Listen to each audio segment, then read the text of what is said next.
कभी सोचा है कि एक साधारण सा शीशा या पानी से भरा गिलास कैसे प्रकाश के साथ ऐसे खेल खेलता है कि हमें दुनिया बिल्कुल अलग ही नजर आने लगती है।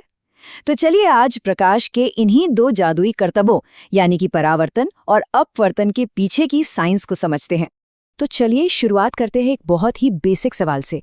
आखिर हम चीजों को देख कैसे पाते हैं? और इसका जवाब यकीन मानिए बहुत ही सिंपल है। जब किसी भी चीज से प्रकाश टकराकर हमारी आंखों तक पहुंचता है, बस तभी हमारा दिमाग उसे देख पाता है। यही छोटा सा नियम हमारी आज की पूरी बातचीत का आधार है। ठीक है, तो एक नजर डालते हैं कि आज हम क्या क्या कवर करने वाले हैं।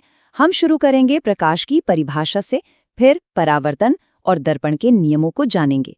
इसके बाद हम गोलीय दर्पण के रोज के इस्तेमाल को देखेंगे, अपवर्तन की मजेदार घटना को समझेंगे, लेंस के प्रकारों पर बात करेंगे और आखिर में कुछ जरूरी फॉर्मूलों से अपनी समझ को और पक्का करेंगे।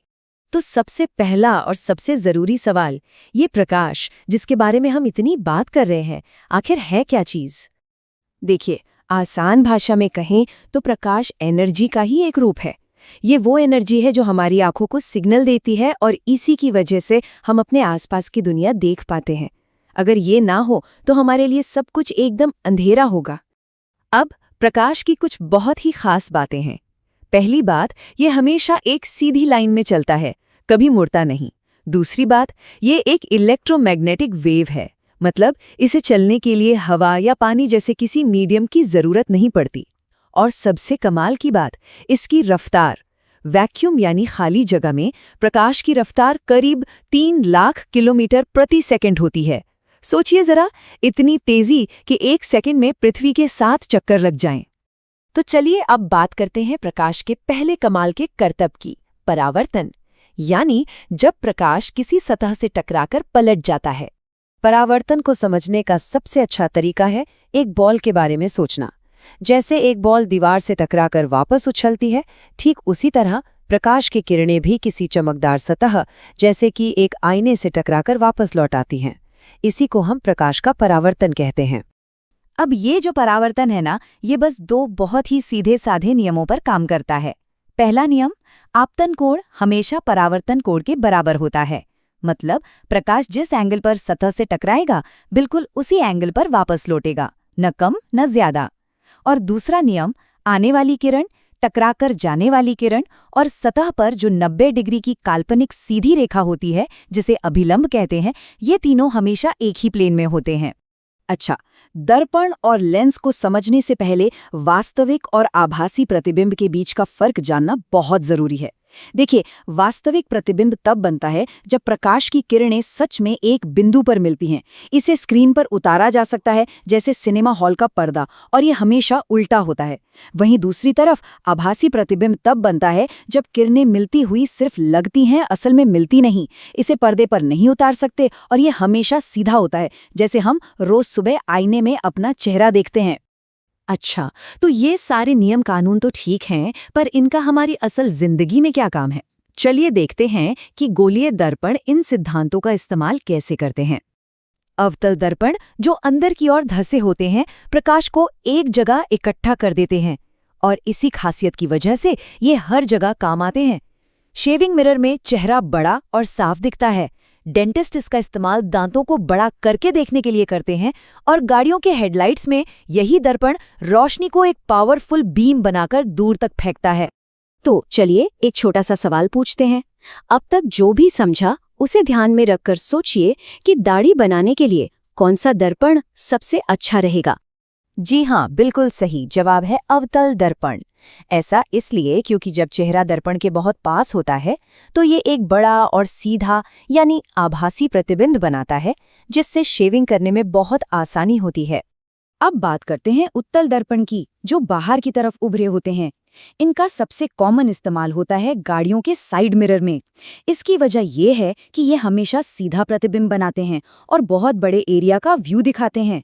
इसी वजह से ड्राइवर को पीछे का पूरा ट्रैफिक साफ साफ नजर आता है और सेफ्टी बनी रहती है। परावर्तन तो हो गया, अब चलते हैं प्रकाश की दूसरी जादुई दुनिया में, जिसका नाम है अपवर्तन। ये कहानी है प्रकाश के मुड़ने की। कभी ध्यान दिया है कि पानी के गिलास में रखी पेंसिल मुड़ी हुई क्यों दिखती है? बस यही है अपवर्तन। जब भी प्रकाश एक मीडियम से दूसरे में जाता है, जैसे हवा से पानी में, तो उसकी रफ्तार बदल जाती है और इसी रफ्तार के बदलने से वो अपने रास्ते से थोड़ा सा मुड़ जाता है। और ये कमाल सिर्फ पेंसिल तक ही नहीं है। स्विमिंग पूल को देखिए, उसका तल असल में जितना गहरा होता है उससे कहीं ज्यादा ऊपर उठा हुआ दिखता है। या फिर पानी के गिलास में रखा नींबू भी अपने असली साइज से बड़ा नजर आता है। ये सब आंखों का धोखा नहीं, बल्कि प्रकाश के मुड़ने का ही खेल है। परावर्तन की तरह ही अपवर्तन के भी दो नियम हैं। दूसरा नियम, जिसे स्नेल का नियम भी कहते हैं, बड़ा खास है। सुनने में थोड़ा मुश्किल लग सकता है, पर यह बस एक हिसाब किताब का तरीका है। ये हमें बताता है कि प्रकाश एक मीडियम से दूसरे में जाने पर ठीक कितना मुड़ेगा। अब अपवर्तन के इसी सिद्धांत पर एक ऐसी चीज काम करती है जिसे हम सब इस्तेमाल करते हैं, लेंस। चश्मे से लेकर दूरबीन तक हर जगह यही तो है। चलिए इनको भी समझते हैं। मोटे तौर पे दो तरह के लेंस होते हैं। एक है उत्तल लेंस, जो बीच से मोटा होता है, पेट निकला हुआ सा। इसका काम है प्रकाश की किरणों को एक जगह पर इकट्ठा करना। और दूसरा है अवतल लेंस, जो बीच से पतला होता है।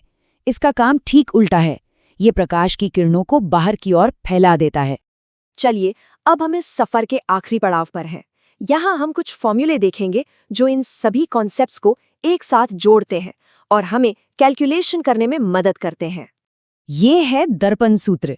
देखने में सिंपल सा है, पर यह बहुत काम का फॉर्मूला है। ये तीन चीजों के बीच का रिश्ता बताता है। वस्तु दर्पण से कितनी दूर है, u, उसकी इमेज कितनी दूर बन रही है, v, और दर्पण की फोकस दूरी f क्या है। इस एक फॉर्मूले से दर्पण से जुड़ी कई मुश्किल चीजें हल हो जाती हैं। और ये है आवर्धन का फॉर्मूला। ये हमें बताता है कि इमेज असल चीज के मुकाबले कितनी बड़ी या छोटी बनी है। और इसमें एक मजेदार बात है, अगर m की वैल्यू माइनस में आए तो इमेज वास्तविक और उल्टी है, और अगर प्लस में आए तो इमेज आभासी और सीधी है। और इससे पहले कि हम इसे खत्म करें, एक सोचने वाला सवाल छोड़ जाते हैं। हमने ये सीखा कि प्रकाश सीधी रेखा में चलता है, तो फिर एक मुड़ी हुई ऑप्टिकल फाइबर केबल के अंदर प्रकाश बिना बाहर निकले हजारों किलोमीटर का सफर कैसे तय कर लेता है और पूरी दुनिया तक डेटा पहुंचाता है। इसका जवाब परावर्तन के ही एक और रूप, पूर्ण आंतरिक परावर्तन में छिपा है। इसके बारे में सोचेगा जरूर।